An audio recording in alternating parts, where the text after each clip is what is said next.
Imagine a world where every hunger is satisfied before it is felt, every thirst quenched before the throat goes dry, and every boredom killed by a glowing rectangle in your pocket. We have achieved the dream of our ancestors, the total elimination of friction. We live in an age of unprecedented luxury, surrounded by climate-controlled rooms, instant calories, and endless entertainment. Yet beneath this veneer of convenience, a silent crisis is rotting the human spirit. We are the most comfortable generation in human history, but we are also the most medicated, the most anxious, and the most purposeless. This is the dangerous myth of modern comfort, the lie that the path to fulfillment is paved with ease. We were told that removing struggle would bring us peace, but instead it has stripped us of our humanity. When you remove the resistance that builds the soul begins to atrophy. We have built a gilded cage and forgotten that the bird inside was meant to fly through storms, not sit in a temperature-controlled vacuum. We are biologically wired for a world that no longer exists, and our current environment of hypercomfort is effectively a slow-motion biological and spiritual suicide. It is time to look past the velvet curtain and understand why your easy life is making you miserable.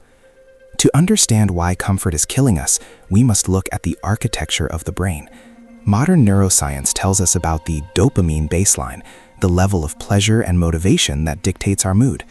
In a world of constant stimulation, we are perpetually spiking our dopamine. Whether it is through high-fructose corn syrup, social media validation, or the instant gratification of one-click ordering, we are flooding our synapses. But the brain seeks homeostasis.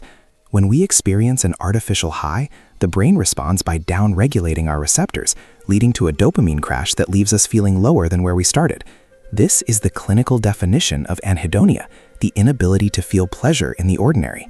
We have become comfort addicted, needing more stimulation just to feel normal. Dr. Anna Lemke's research on the pleasure-pain balance reveals that when we pursue only pleasure, our internal seesaw tips toward pain.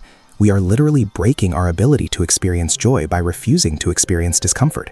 Our prefrontal cortex, the seat of our will and the image of our higher nature, is being bypassed by the primitive reward centers. We are becoming slaves to our impulses, not because we are evil, but because we have removed the biological weightlifting of delay and denial. In our quest to feel good all the time, we have lost the capacity to feel truly alive.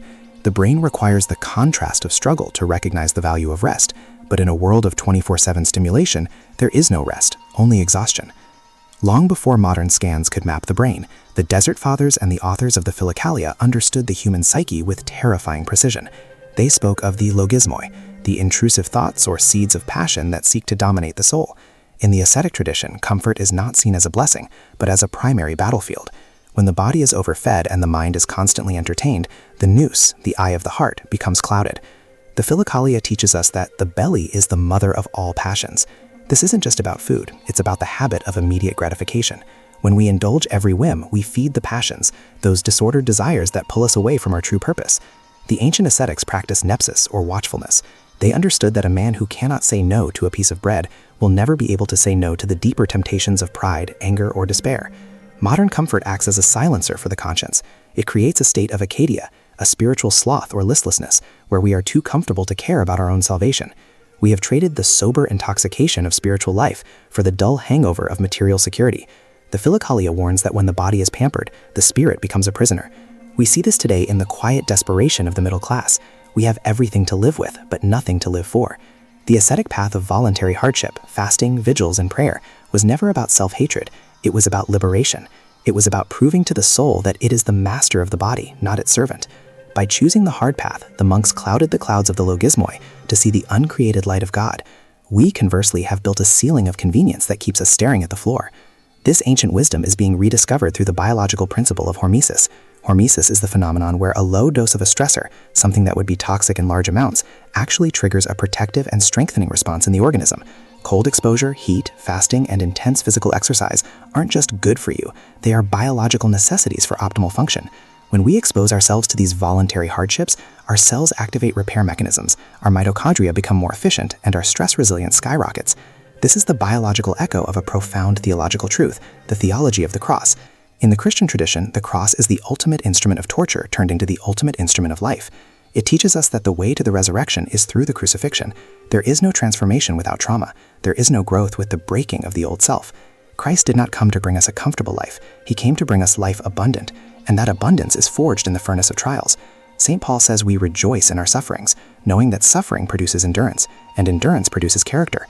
When we avoid all discomfort, we are essentially trying to have a Christianity without the cross. We want the benefits of the Spirit without the discipline of the flesh. But a crossless life is a powerless life. The modern obsession with safety and trigger warnings is a rejection of the very mechanism God designed for our perfection. By running from the small crosses of daily discipline, the cold shower, the difficult conversation, the skipped meal, the early morning prayer, we make ourselves too fragile to carry the large crosses that life will inevitably drop on our shoulders.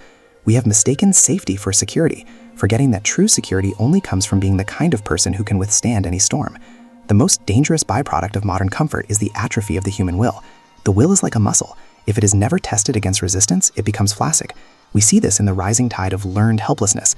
When every problem is solved by an app or a government program, we lose the belief that we can change our own circumstances. This fragility is not just physical, it is existential. We have created a generation that is spiritually brittle, able to function only when conditions are perfect. But conditions are never perfect. The world is a place of thorns and thistles, as the book of Genesis reminds us. By insulating ourselves from the elements, we have forgotten how to build a fire. This loss of ascesis, the Greek word for training, has left us vulnerable to the darkest forces of the human condition.